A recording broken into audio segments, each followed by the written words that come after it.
আসসালামু আলাইকুম। ননদের বিয়ের পার্ট 2 নিয়ে আসলাম, যেটার জন্য অপেক্ষা করতেছিলেন আপনারা সবাই। এটা ছিল ওর বিদায় বেলা।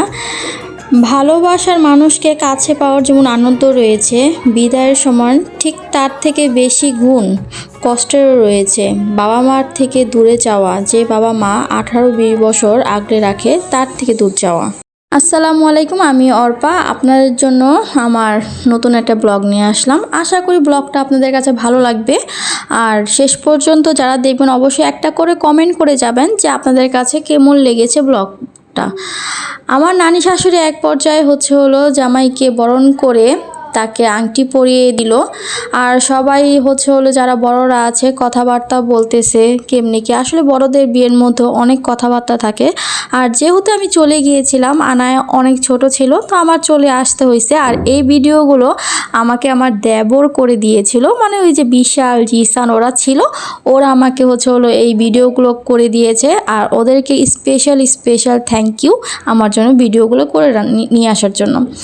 আর এই যে একটা মুহূর্ত, মানে সব মেয়ের জীবনে এটা আসবেই। আর প্রত্যেকটা মেয়ে বুঝে, যারা ভালোবাসি বিয়ে করুক অথবা ভালোবাসা ছাড়া পারিবারিকভাবে যারা বিয়ে করে, সবার জন্যই কিন্তু এই মুহূর্তটা একদম মানে কি বলবো, আকাশ ভরা মেঘ যেমন থাকে, এমন বাবা মা বলেন, একটা মেয়ে বলেন, তার পুরা জীবনটা পাল্টে যায় বিয়ের পরে।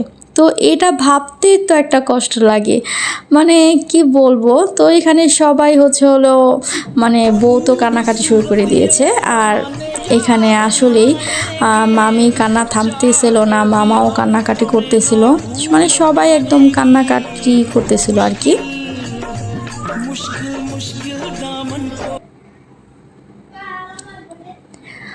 মানে সবার কান্নাকাটি দেখে, মানে ভিডিওটা আমি যখন দেখেছি তখন আমারও খুব খারাপ লাগতেছিল আর কি।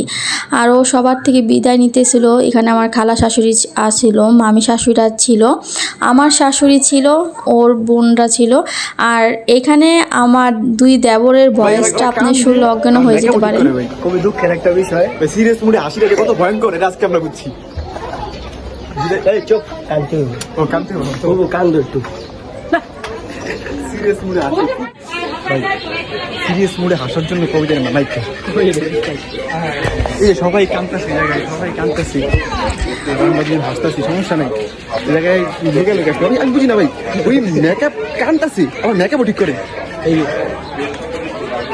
এই আবার কোন সিন গাইস আপনারাই বলেন।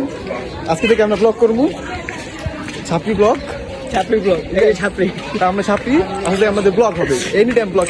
ওরা জাস্ট দুজনে অনেক মজা নিছে আর কি বিষয়টা নিয়ে।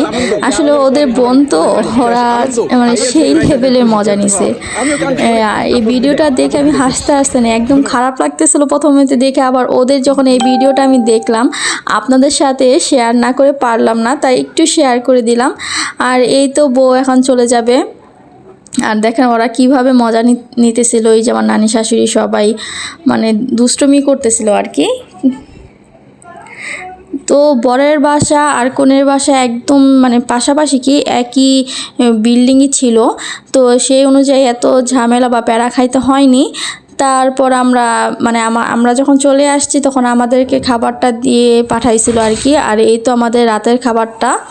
আমরাই হলো রাতে নিজে ফ্রেশ হয়ে আমি সব খাবার হলো মানে আনপ্যাক করতেছিলাম। আর দেখলাম কি পাঠাইছে না পাঠাইছে। আর আমার শ্বশুরে যখন হলো যেহেতু যায়নি, ওনার অনেক কাজ ছিল, তাই উনি জানি, ওনার জন্য হলো খাবারগুলো পাঠিয়ে দিয়েছিল। তো এই তোমাদের রাতের খাবার। ব্লগটা যদি ভালো লেগে থাকে অবশ্যই আমার পেজটাকে ফলো দিয়ে যাবেন। আর অবশ্যই একটা করে কমেন্ট করে যাবেন। Thanks for watching.